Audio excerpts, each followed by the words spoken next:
Hello दोस्तों, नमस्कार। स्वागत है आप लोगों का टेट क्लियर चैनल में और मेरा नाम है वैभव शर्मा। तो आज हम लोग सुपर टेट के कुछ क्वेश्चन देखेंगे जो कि 50 नंबर वाले के लिए महत्वपूर्ण हैं। तो चलिए, आज हम कुछ ऐसे कठिन क्वेश्चन भी देखेंगे जो आपको शायद बहुत हार्ड लगें और परीक्षा के लिए उपयोगी भी हों। तो चलिए, पहला क्वेश्चन है आपके सामने। गुलामगिरी नामक पुस्तक किसने लिखी थी? आपके सामने 4 ऑप्शन हैं। तो चलिए, आप अब बताइए कि कौन सा ऑप्शन सही है। तो इसका राइट आंसर है ऑप्शन ए, ज्योतिबा फूले। इसका राइट आंसर है। तो चलिए, अब हम देखते हैं इसके बारे में कुछ व्याख्या। देखिए, लिखा है यहाँ पे, ज्योतिबा फूले ने 1873 में गुलामगिरी नामक पुस्तक लिखी थी। यह पुस्तक अमेरिका की दास प्रथा पर आधारित थी। तो चलिए, अब हम दूसरा क्वेश्चन देखते हैं। दूसरा क्वेश्चन आप लोगों के सामने है। रविन्द्रनाथ टैगोर को नाइटहुड की उपाधि किस वर्ष प्रदान की गई? बताइए। आपके सामने 4 ऑप्शन है। आप बताइए कि नाइटहुड की उपाधि रविन्द्रनाथ टैगोर को कब प्रदान की गई? तो उनको नाइटहुड की उपाधि प्रदान की गई सन 1915 ईस्वी में। तो ऑप्शन ए इज राइट। चलिए, नीचे देखते हैं हम लोग। देखिए, आंसर लिखा है, रविन्द्रनाथ टैगोर को ब्रिटिश सरकार ने 1915 ईस्वी में नाइटहुड की उपाधि से सम्मानित किया था।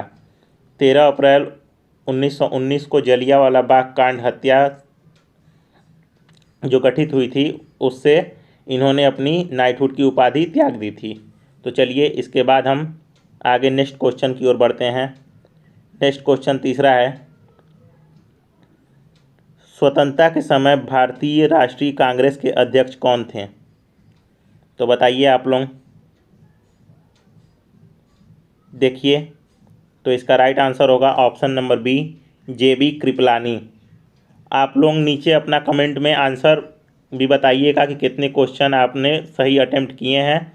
नीचे आप लोग कमेंट करके बताइएगा। देखिए, 20 में से कितने लोग 10 सही कर पाते हैं, क्योंकि 10 भी सही करना मुश्किल हो जाएगा। इतने हार्ड लेवल के आगे क्वेश्चन आप लोगों को मिलेंगे। चलिए, तो इसका हम लोग व्याख्या देख लेते हैं। देखिए, लिखा है, जीवंत राम भगवान दास कृपलानी भारत की स्वतंत्रता के समय कांग्रेस के अध्यक्ष थे। कृपलानी एक दार्शनिक, गांधीवादी, समाजवादी, पर्यावरणविद और स्वतंत्रता सेनानी थे।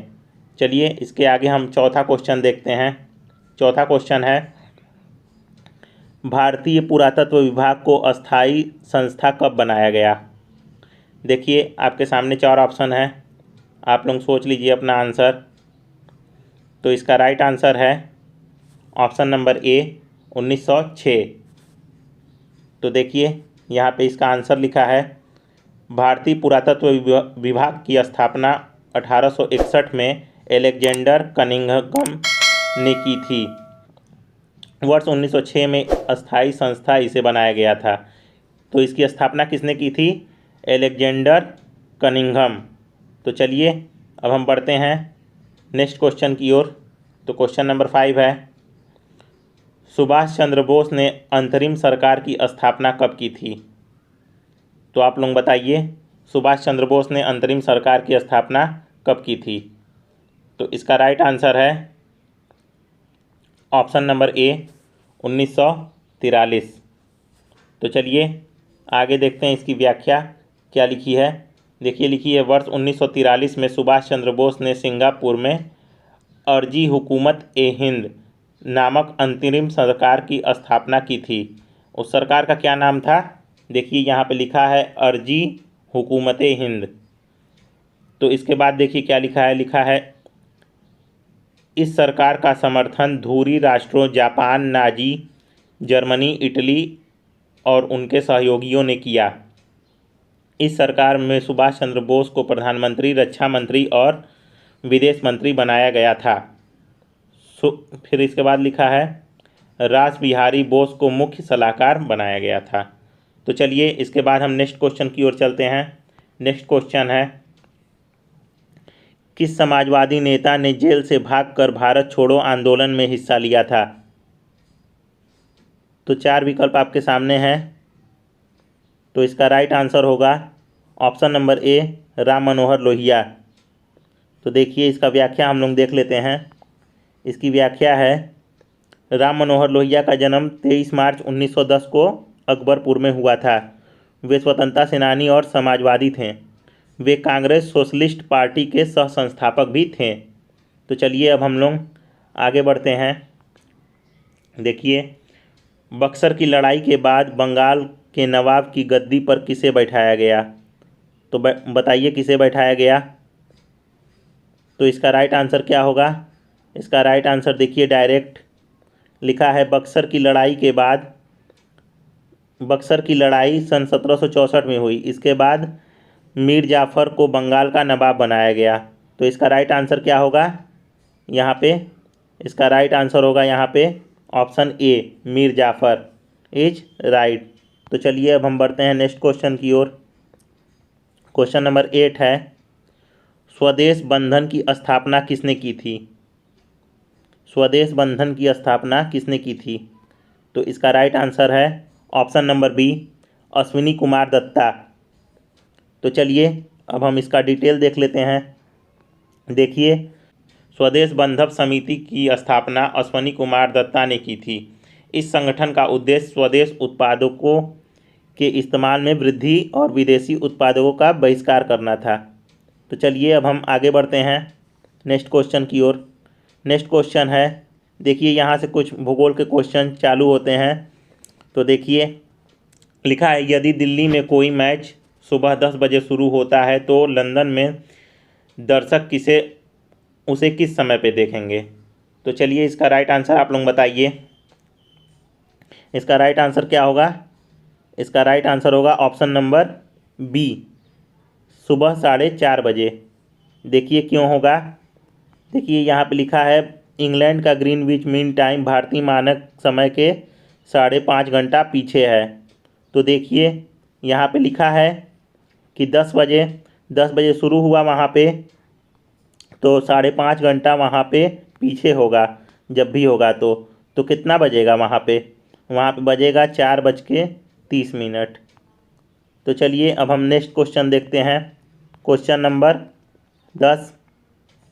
नंबर 10 है, पोलावरम प्रोजेक्ट किस राज्य में स्थित है? तो इसका राइट आंसर आप लोग देखेंगे। देखिए इसका राइट आंसर क्या है? इसका राइट आंसर देखिए डायरेक्ट लिखा है, पोलावरम बहुउद्देशीय परियोजना आंध्र प्रदेश के गोदावरी जिले में स्थित यह प्रोजेक्ट गोदावरी नदी पर स्थित है।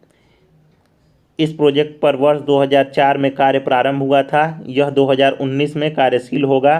देखिए ये हो चुका है 2019 में पूरा। इस प्रोजेक्ट की विद्युत उत्पादन क्षमता 960 मेगावाट है। तो देखिए इसका राइट आंसर क्या होगा? इसका राइट आंसर होगा ऑप्शन नंबर ए, आंध्र प्रदेश। तो चलिए अब हम बढ़ते हैं नेक्स्ट क्वेश्चन की ओर। नेक्स्ट क्वेश्चन है क्वेश्चन नंबर 11 आपके सामने, निम्नलिखित में से किस भारतीय राज्य की सीमा म्यांमार से नहीं लगती? तो आप लोग बताएंगे किसकी सीमा म्यांमार से नहीं लगती? तो इसका राइट आंसर होगा ऑप्शन नंबर ए, असम। असम की सीमा म्यांमार से नहीं लगती है। देखिए नीचे क्या लिखा है? नीचे लिखा है, भारत और म्यांमार के बीच 1643 किलोमीटर की थल सीमा है। अरुणाचल प्रदेश, नागालैंड, मणिपुर और मिजोरम की थल सीमा म्यांमार से लगती है, जबकि अंडमान निकोबार द्वीप समूह की समुद्री सीमा म्यांमार से लगती है। तो देखिए इसमें पूछा था कौन सी नहीं लगती है, तो इसका राइट आंसर हमने बता दिया कि इसका राइट आंसर होगा ऑप्शन नंबर ए, असम। तो चलिए अब हम 12वें क्वेश्चन की ओर बढ़ते हैं। 12वां क्वेश्चन है, भारत की एकमात्र मटमैला ज्वालामुखी किस स्थान पर स्थित है? चलिए आप लोग बताइए। ये क्वेश्चन देखिए आप लोग जल्दी कहीं देखे नहीं होंगे। तो इसका राइट आंसर क्या होगा? इसका राइट आंसर होगा ऑप्शन नंबर ए, बाराटांग द्वीप पर मटमैला ज्वालामुखी स्थित है। तो चलिए इसका आंसर हम लोग देख लेते हैं। लिखा है, भारत में एकमात्र मटमैला ज्वालामुखी अंडमान व निकोबार द्वीप के बाराटांग द्वीप में स्थित है। स्थानीय भाषा में इसे जलकी कहा जाता है। स्थानीय भाषा में इसे क्या कहते हैं? जलकी कहते हैं। तो चलिए अब हम बढ़ते हैं क्वेश्चन नंबर 13 की ओर। क्वेश्चन नंबर 13 है, कांगेर घाटी राष्ट्रीय उद्यान किस राज्य में स्थित है? तो इसका आंसर आप लोग बताएंगे। तो इसका राइट आंसर होगा, देखिए इसका राइट आंसर क्या होगा, यहाँ पे लिखा है कांगेर घाटी राष्ट्रीय उद्यान छत्तीसगढ़ में स्थित है। 1882 में भारत सरकार द्वारा इसे राष्ट्रीय उद्यान घोषित किया गया है। तो यह कहाँ पे स्थित है?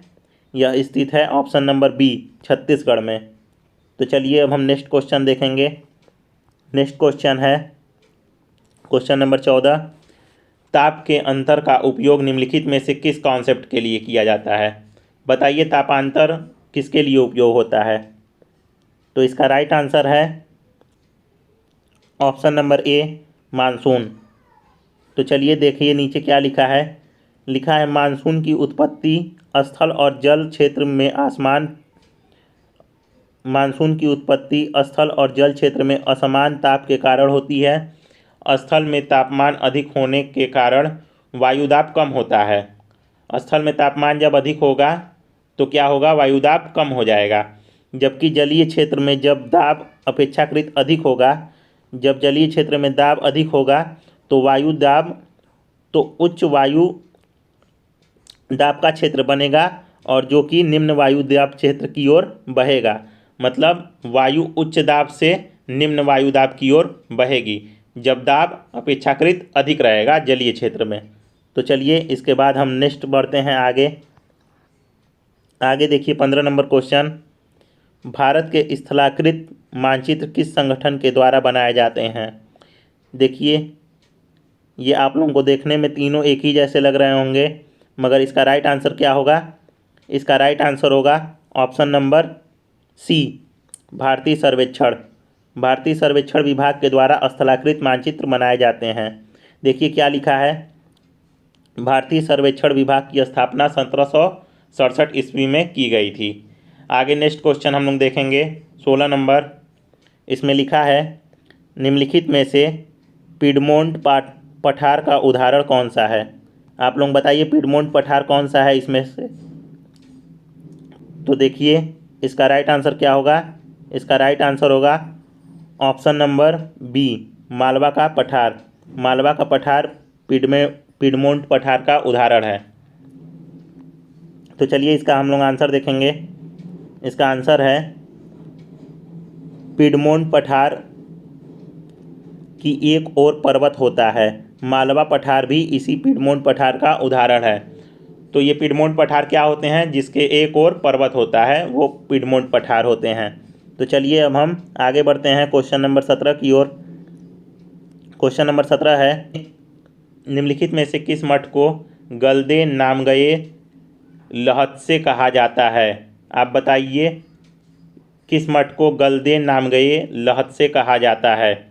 तो इसका राइट आंसर है ऑप्शन नंबर ए, तवांग मठ। तो चलिए इसकी व्याख्या हम लोग देख लेते हैं। देखिए क्या लिखा है, तवांग मठ भारत एवं एशिया के सबसे बड़े मठों में से एक है। तिब्बत के अतिरिक्त, देखिए क्या लिखा है तिब्बत के अतिरिक्त इसे विश्व का सबसे बड़ा बौद्ध विहार माना जाता है। इसे विश्व का सबसे बड़ा बौद्ध विहार माना जाता है। यह मठ अरुणाचल प्रदेश के तवांग में स्थित है। तो चलिए अब हम लोग आगे बढ़ते हैं। 18 नंबर क्वेश्चन है, भारत ओमान रिफाइनरीज लिमिटेड निम्नलिखित में से किस रिफाइनरी का कार्य करती है? तो इसका राइट आंसर क्या होगा? इसका राइट आंसर होगा option number A, Bina refinery. तो चलिए अब हम लोग आगे बढ़ते हैं इसकी व्याख्या की ओर। इसकी व्याख्या देखिए, लिखा है बीना तेल शोधक कारखाना मध्य प्रदेश के सागर में स्थित है। यह तेल शोधक की स्थापना वर्ष 2011 में भारत ओमान रिफाइनरीज लिमिटेड ने की थी। तो चलिए अब हम लोग आगे बढ़ते हैं। आगे 19 नंबर क्वेश्चन देखिए। 19 नंबर क्वेश्चन है, काचिन पहाड़ियाँ भारत के किस देश के साथ सीमा का निर्माण करती हैं? तो इसका राइट आंसर होगा ऑप्शन नंबर डी, म्यांमार। तो देखिए दोस्तों, हम आप लोगों का ज़्यादा समय नहीं ले रहे हैं। अगर आप लोगों को वीडियो पसंद आए तो वीडियो को लाइक करें और अपने दोस्तों तक शेयर भी करें और चैनल को सब्सक्राइब करें। तो चलिए इसका हम लोग व्याख्या देख लेते हैं।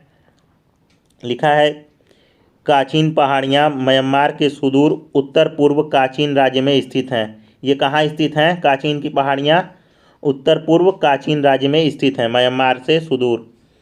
फिर ये लिखा है, यह भारत और म्यांमार के बीच सीमा का निर्माण करती हैं। ये भारत और म्यांमार के बीच सीमा का निर्माण करती हैं। यह पहाड़ी अरुणाचल प्रदेश के साथ लगती है। तो चलिए अब हम लोग आगे बढ़ेंगे। क्वेश्चन नंबर 20 जो कि आज का लास्ट क्वेश्चन है। लिखा है, निम्नलिखित में से कौन सा कथन गलत है? ऑप्शन नंबर ए है, खासी पहाड़ियों को स्थानीय भाषा में लुसाई पहाड़ियाँ कहा जाता है। ऑप्शन नंबर बी है, फांगपुई मिजो हिल का सबसे ऊंचा स्थान है। ऑप्शन नंबर सी है, खासी और मिजो पहाड़ियाँ पटकाई श्रेणी का हिस्सा हैं।